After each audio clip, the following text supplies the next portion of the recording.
Fala pessoal, tudo bem com vocês? Nesse vídeo aqui a gente vai falar de geometria e polaridade molecular, que é uma forma da gente representar corretamente a molécula no papel e também mostrar como que os elétrons estão distribuídos ao longo da molécula. Então vamos começar aqui pela geometria molecular, que é a forma correta da gente representar as moléculas no papel.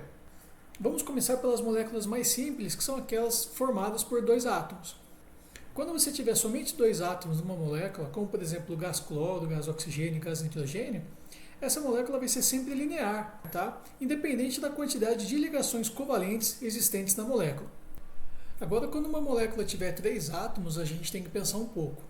Aí a questão é o seguinte, a gente vai ter que olhar para o átomo central da molécula e ver se sobra elétrons ou não nesse átomo. Como por exemplo então o gás carbônico.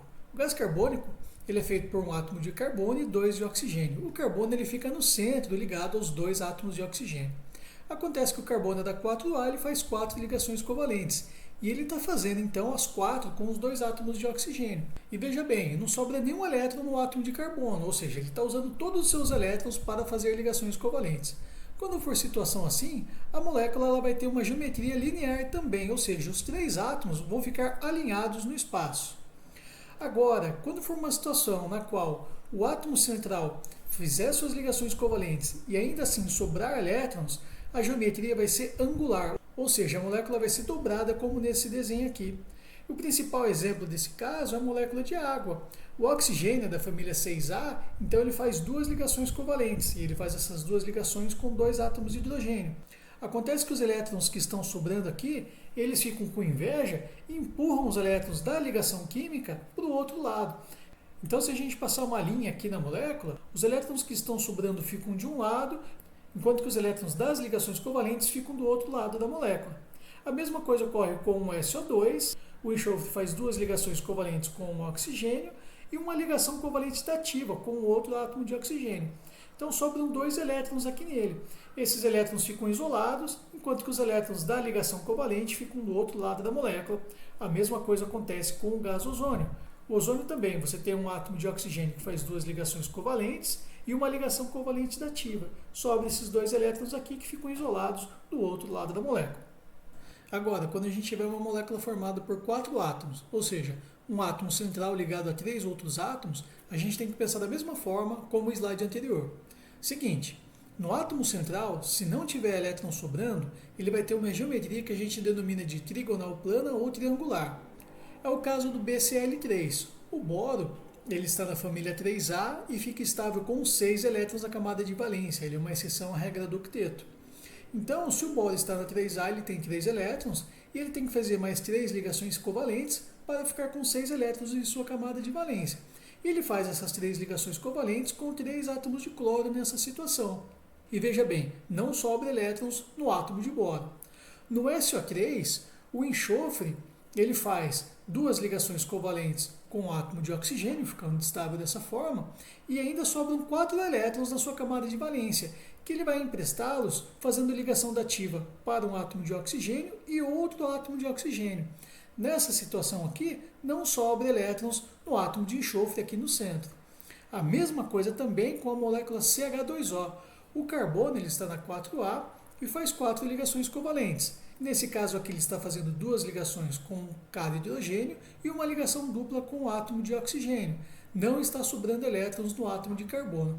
Nessas 3 situações aqui, como não sobram elétrons no átomo central, ele fica posicionado de uma forma triangular. É como se fosse um triângulo mesmo, e o átomo aqui bem no centro da figura. Uma coisa importante, nessa geometria aqui, ela possui apenas 2 dimensões. Ou seja, se você pegasse uma molécula e colocasse ela sobre uma folha de papel, todos os átomos iriam se encostar na folha de papel.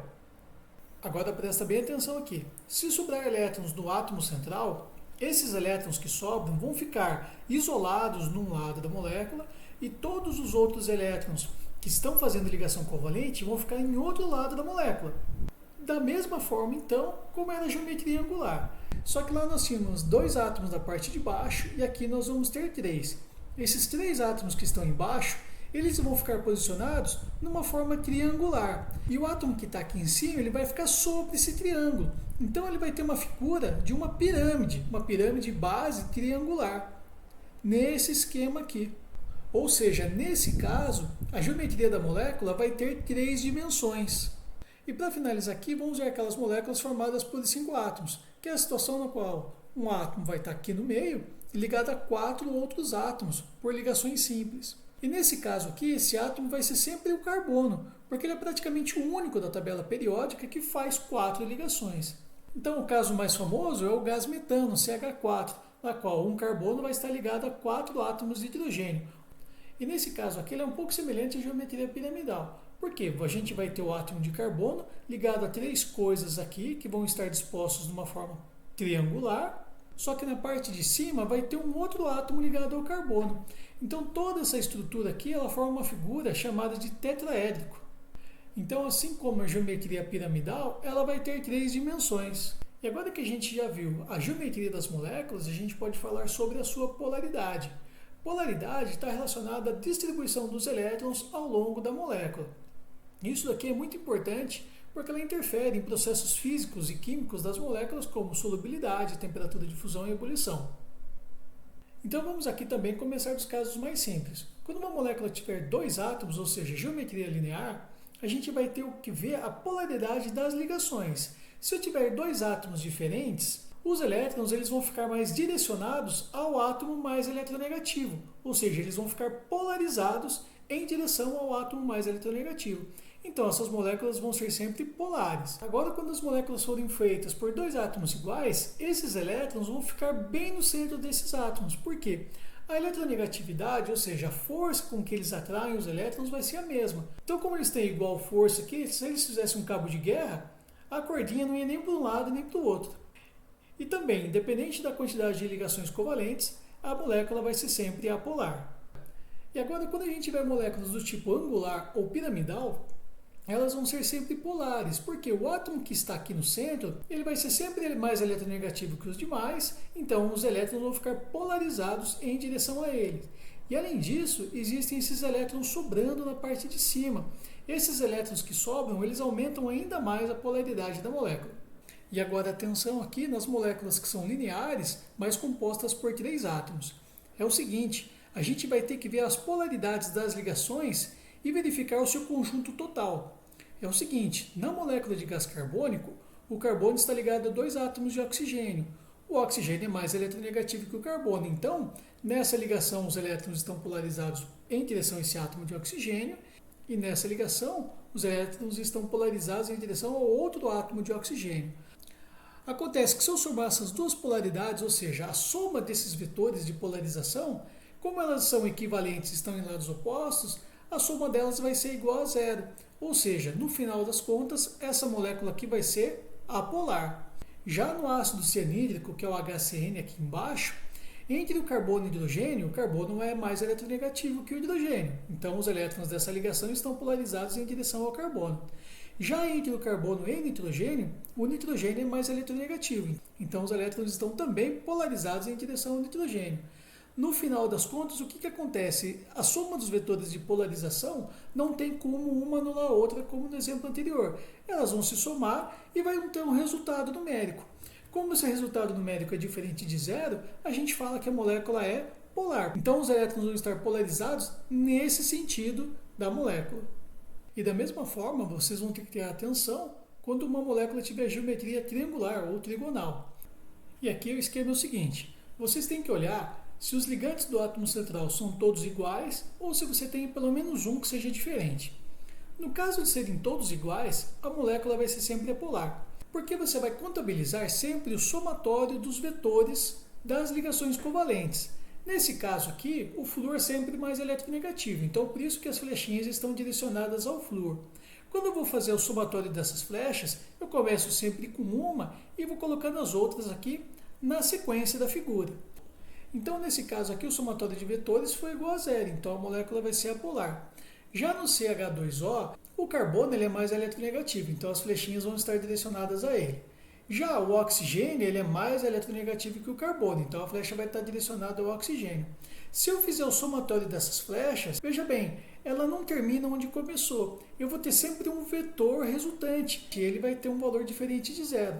Dessa forma aqui, a molécula vai ser sempre polar.